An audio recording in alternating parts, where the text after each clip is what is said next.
Halo Sailor, kembali lagi ke podcast Ilmu Tanah. Dari tanah, Kembali ke tanah. ilmu tanah. Solid. Kenalin, nama aku Nuramia Skia Putri, biasa dipanggil Rahmi dari Soiler 22. Perkenalkan, nama saya Ramadu Erlangga, biasa dipanggil Angga. Saya dari Soiler 22. Nah, tema podcast kita kali ini tuh sangat relatable banget nih buat mahasiswa tingkat akhir, yaitu cerita pengalaman magang anak ilmu tanah. Betul banget, magang itu kan jadi momen dimana kita mencoba merasakan langsung dunia kerja. Dan yang bikin spesial, kita kedatangan dua tamu yang punya pengalaman yang sangat berbeda. Nah, tamu pertama kita ini datang dari tim magang yang cukup besar yang beranggotakan 9 orang.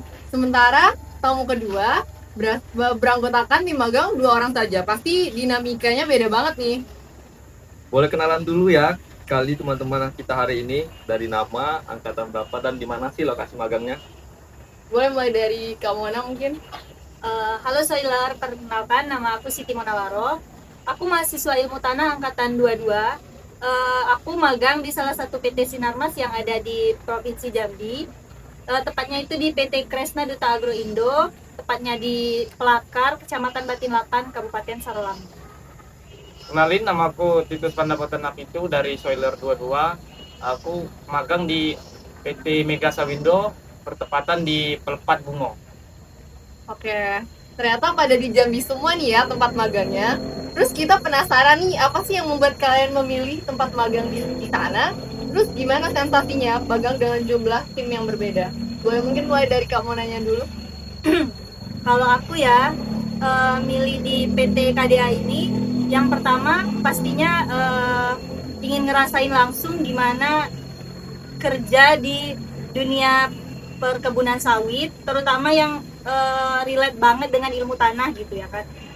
Yang kedua juga aku tertarik di perusahaan ini karena perusahaan ini tuh memiliki sistem kerja yang profesional dan menerapkan manajemen yang baik di lapangan. Dengan anggota magang 9 orang itu kalau menurut aku seru banget sih, karena kami bisa bekerja sama, belajar tentang tanggung jawab gitu sih. Kalau dari Bang Titusnya gimana? Boleh dulu nggak pertanyaan? Oh, jadi ceritain tentang alasan kenapa memilih tempat magang di sana dan gimana sensasi magang dengan jumlah tim yang hanya 2 orang kan ya Bang? Boleh Bang? Kalau untuk alasan milih tempat magang di sana sih karena rekomendasi dari teman sih. Karena supaya lebih cepat aksesnya untuk ke perusahaannya gitu. Jadi jalur orang dalam nih ceritanya Bang. Kemudian kalau untuk kami itu di sana bukan 2 orang magang ya. Kalau dari prodi ya tentu 2 orang. Cuman kalau untuk lingkup fakultas mereka kan taunya kami 4 orang. Jadi bukan 2 orang. Waktu magang di sana. Oke, lanjut nih. Coba ceritain dong kegiatan utama kalian selama magang itu seperti apa aja sih? Kalau Misalkannya tuh kayak tanggal keberangkatan kalian kapan, pulangannya kapan, terus judul magangnya apa gitu. bisa boleh. Boleh dari abangnya Boleh dari dulu kalau emang mau. Kegiatan utama kalian selama magang itu seperti apa aja sih? Kalau untuk kegiatan utama kami selama magang itu hanya observasi ya, nggak ada kayak ikut terlibat langsung untuk kerja atau keluarkan tenaga yang besar itu nggak ada, cuman observasi gitu. Untuk kalau tanggal magang itu kami kalau nggak salah tanggal 15 bulan 6 berapa ya? Bulan Juli ya kalau Agustus. Juli ya. Keberangkatan magang itu di bulan Juli. Jadi kurang lebih ada 2 bulan. Ada 2 bulan. Pulangnya di 10 September. Nah, judul magangnya kemarin apa tuh Bang? Kalau untuk judul magangnya manajemen pemupukan pada tanaman menghasilkan di PT Mega Sawindo Perkasa. Nah, jadi di PT Abang itu ada TM semua atau ada TBM-nya atau gimana? Kalau waktu kami magang hanya TM semua, cuman untuk sekarang kemungkinan sudah ada TBM-nya. Oke. Lanjut nih ke Kamona, boleh diceritain gimana? Kalau aku ya di sana itu untuk menurut aku di perusahaan itu untuk kegiatannya itu cukup lengkap ya, mulai dari pembibitan, perawatan TBM, perawatan TM, panen, sama replanting. Nah, aku juga punya topik khusus kan dengan judul itu pengelolaan air atau water management. Nah, di situ aku bisa belajar langsung gimana caranya mengatur tinggi muka air tanah dan sistem tata air supaya lahan gambut itu tetap stabil. Berarti kalau kamu di lahan gambut, Abang Titusnya di Mineral. gambut mineral.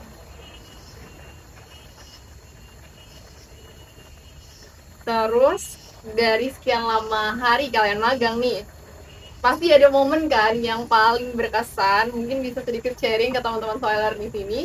Boleh dari kamarnya dulu deh. Kalau momen paling berkesan ya menurut aku itu waktu turun langsung ke lapangan sih, mulai dari cuacanya yang panas, terus kondisi lahan gambut yang cukup unik sih menurut aku, karena kan kita kalau di kampus itu cuma sekedar materi gitu ya kan. Ini langsung turun lapangan mengenal tanah gambut gitu. Terus momen yang paling berkesan juga itu tentang kekeluargaannya gitu. Nah, di situ kami bisa akrab dengan pekerja di lapangan, mandor, terus asisten lapangan, staf-staf di kantor. Karena kami itu kalau pagi sampai siang itu di lapangan, terus kalau sore sampai malam itu biasanya kami di kantor. Jadi bisa mengakrabkan diri juga dengan staf-staf di kantor, terutama dengan ini masyarakat sekitar mes. Nah, ternyata kehidupan di tinggal bersama di mes itu seru sih menurut aku, karena ya kami bisa ya di situ juga kami setiap malam minggu itu mengadakan evaluasi bersama tim. Nah, di situ kami juga cerita-cerita atau sharing-sharing bareng. Jadi kayak kerasa banget kekeluargaannya gitu. Itu sih. Ada nggak sih Kak kendala-kendalanya gitu? Kan dari tadi kayak diceritain yang happy-happynya aja nih. Kalau kendalanya, apalagi dari 9 orang magang itu pasti banyak banget kan sih masalah yang bisa dihadapin. Kalau kendala sih kayaknya ngatur 9 orang yang karakternya beda-beda itu nggak gampang ya. Betul banget. Tapi ya mungkin dari situ kita juga bisa, aku ya khususnya aku bisa belajar gimana caranya pentingnya komunikasi, kerja sama tim, tanggung jawab dalam tim sih gitu. Oke, jadi boleh nggak sih cerita singkat tentang kayak kebersamaan di lapangannya gimana, terus kendala-kendala yang dihadapi waktu di lapangan, adaptasi dengan lingkungan sekitar, dan komunikasi antar timnya gimana tuh Bang? Kalau untuk cara kendala itu kayaknya nggak ada ya, karena kami di dalam satu tim itu kayak saling melengkapi gitu. Kalau ada misalnya yang kurang itu kami tutupin kekurangannya dengan kelebihan yang kami miliki itu. Untuk kami beradaptasi dengan lingkungan, kebetulan ya karena saya tinggal di perusahaan, jadi lingkungan yang di sana itu sama seperti yang kayak di lingkungan saya. Jadi kalau untuk itu nggak ada bedanya. Jadi sudah beradaptasi gitu Ya sudah dari kecil lah itu kayak ketemu orang-orang kebun gitu. Kalau misalkan kalian berdua nggak ada gitu kayak kendala atau berantem kecilnya? Ya, kalau untuk berantem sih enggak ya, karena kan sama-sama tahu lah kita, sama-sama jauh dari orang tua. Kalau untuk nyelesain itu kan ya, bisa kita selesain sendiri gitu, dengan cara kita jaga sikap lah antar sesama tim gitu. Oke. Kalau soal manajemen waktunya gimana? Kalau Kalian kan berdua apalagi laki-laki tuh, Mm. gimana kayak bangun paginya gimana atau untuk berangkat pagi atau apa itu nggak ada ya? kalau manajemen waktu sih kami situ waktu bangun, waktu melek langsung pakai baju pergi apel pagi. Nggak mandi. Gak mandi lagi Nggak ya? mandi. ya penting komunikasi. Iya. Komunikasi, oke. Dari pengalaman itu, pelajaran terbesar apa aja sih yang kalian dapat baik sebagai mahasiswa ilmu tanah atau sebagai individu gitu? Kalau Tidak Bang Titus. kalau untuk pelajaran sih kayaknya ini pengelolaan SDM ya. Kalau di kuliah kan belum nggak diajarin tuh kalau untuk kayak mana sih cara kita nanggapin satu orang, nanggapin di sana kan ada berapa ya, bisa dikatakan itu ada puluhan ya karyawannya. Iya. Kan itu punya karakter masing-masing. Nah jadi mereka itu ngajarin kayak mana sih treatment untuk ini menangani satu orang kalau terjadi clash gitu ya. Iya. Nah, itu sih kalau untuk pelajarannya. Dari kakak Mona mungkin ada Oh. apa aja sih yang kakak dapat itu di sebagai mahasiswa utama atau sebagai peneliti gitu. Di masyarakat juga boleh Kak. Kalau aku sih dari kegiatan magang ini banyak belajar, mempelajari banyak banget sih, terutamanya di adaptasi lingkungan, terus kerja sama tim lah yang terpenting ya, karena kan ya itu tadi anggota yang nggak dibilang nggak sedikit itu ya, Iya. 9 orang itu ya nyatuin isi kepala itu kan pasti susah kan ya. Oh. Pastinya kami bekerja sama gimana caranya bisa tanggung jawab untuk tim, saling menghargai lah gitu. Dan juga aku juga bisa paham mengenai gimana ilmu tanah itu bisa diterapin langsung di lapangan. Contohnya waktu praktek mengenai teknik pengelolaan air di lahan gambut kan. Nah ternyata tuh materi atau teori yang kita pelajari di kelas itu sangat berguna banget itu untuk dipakai ketika kita di lapangan. Ada nggak sih berapa momen gitu yang kalian alami di sekitar lingkungan perusahaan selama magang ini mungkin? Dari Eh, Bang Titus mungkin. ada waktu kami magang itu momen yang kayak paling wah gitu ya, ketemu dengan teman-teman dari suku anak dalam, karena seumur umur belum pernah nengok mereka, baru pertama kali lah gitu nengok, oh ternyata begini kehidupan dari suku anak dalam itu. Kemudian untuk momen-momen yang paling berharga ya, waktu kami dipinjami alat-alat masak, karena waktu kami cerita di sana di dalam mes itu nggak ada sama sekali peralatan, cuman ada disediain kasur sama lemari untuk kayak alat masak atau peralatan perabotan dapur lah, nggak ada itu. Kami cerita ke ibu-ibu karyawan di situ, terus mereka kayak oh ya udah nanti ambil bayar dari rumah ibu kayak galon. Beberapa hari kemudian itu kami cerita lagi, kami nggak makan itu beli Bu. Jadi duit kami lebih besar jadinya keluar lama makan. Terus ibu-ibu tuh ngomong, ya sudah nanti ambil ini kompor, gas sama perabotan lah pokoknya. Kalau alat dapur gitu ya. Ya dipinjamin dengan mereka. Kemudian itu sih kayak momen paling yang berkesan gitu dari mereka.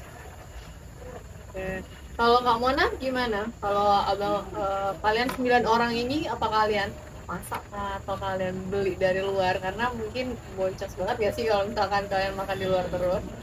Nah kalau tim aku ya, kami di situ tuh, nah di situ tadi kami di awal bawa mobil pick up itu, bawa semua peralatan kami dari Jambi, makanya sampai dikira kami tuh mau KKN di sana kan. Nah karena kami di situ masak sendiri, bawa peralatan perabotan itu bawa dari Jambi semua, bahan masak bawa dari Jambi sebagian gitu ya kan.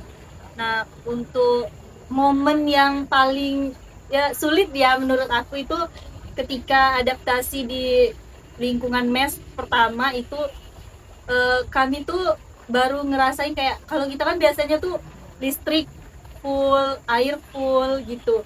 Di sana tuh ngerasain kayak 24 jam itu listrik hidup cuma 7 jam Kak gitu ya kan. Oke. Jadi ada jam-jam iya, kayak kayak dari pagi sampai sore itu betul-betul nggak ada listrik gitu di mes kami tuh. Terus kayak air itu pakai air pump.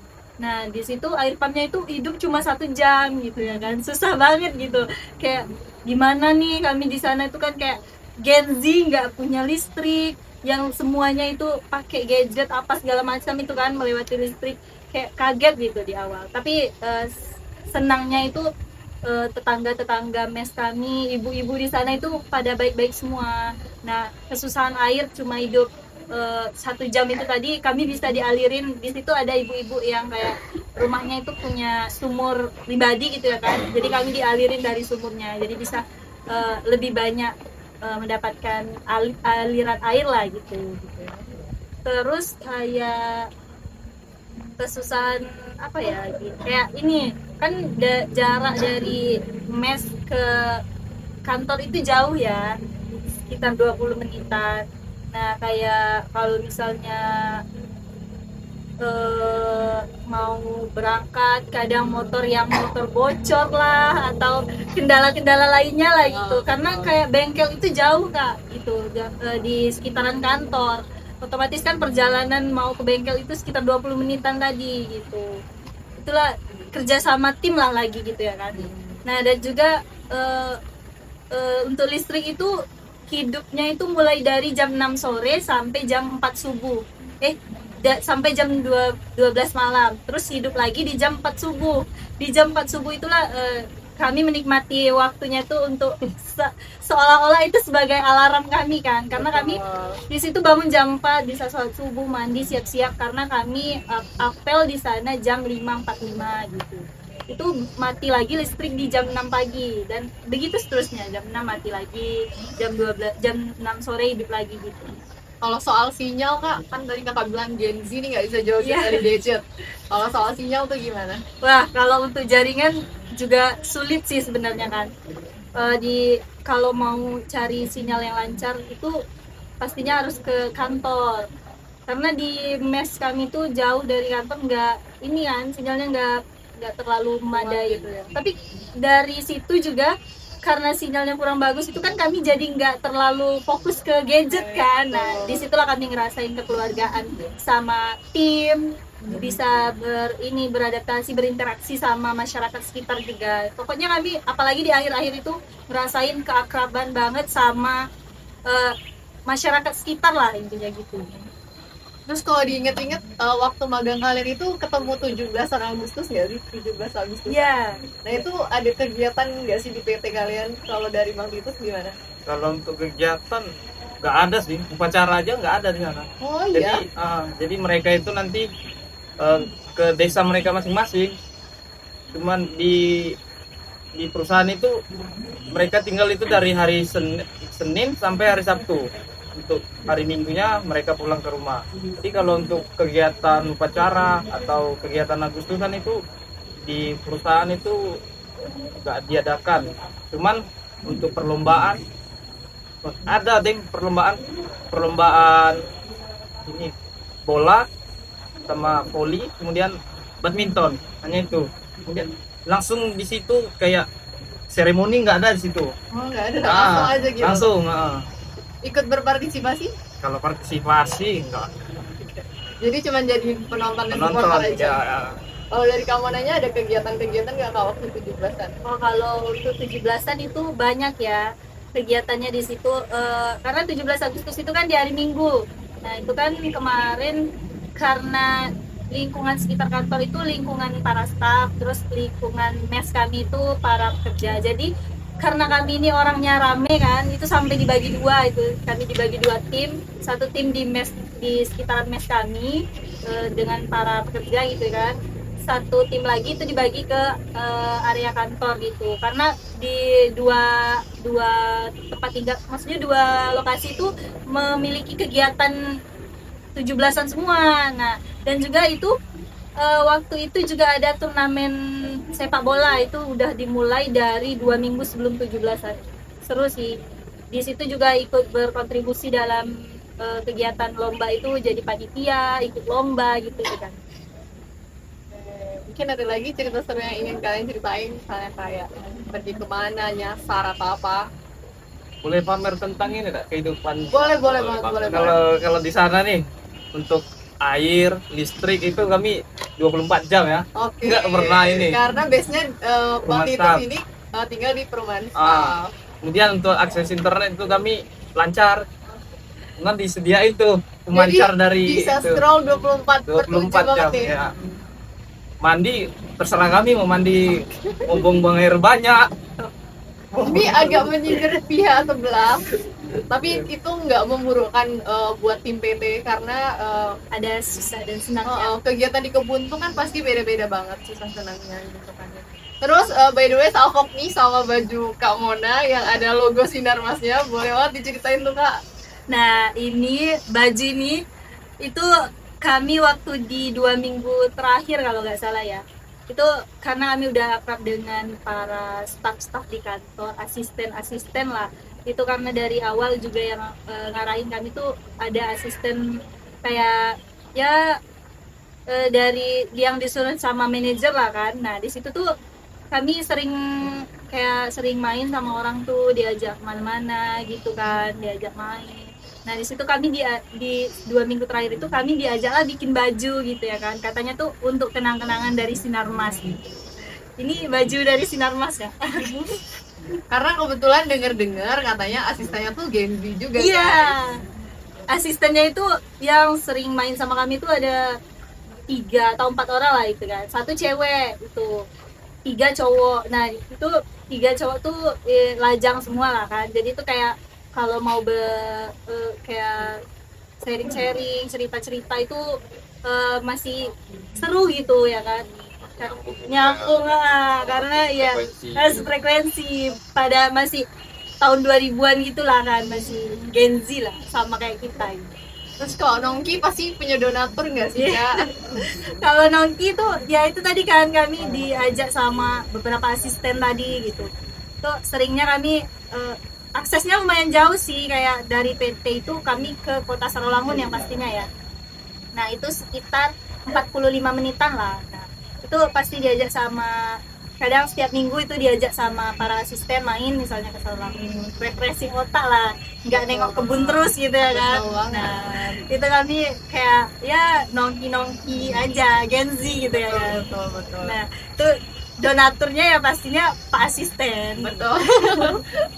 Gitu. Kalau Bang Titus gimana? Karena kalau mungkin ya dari pemikiranku, karena perempuan jadi asisten tuh kalau mau membiayai itu mereka kayak royal gitu. Iya. Kalau sama laki-laki gimana biasanya?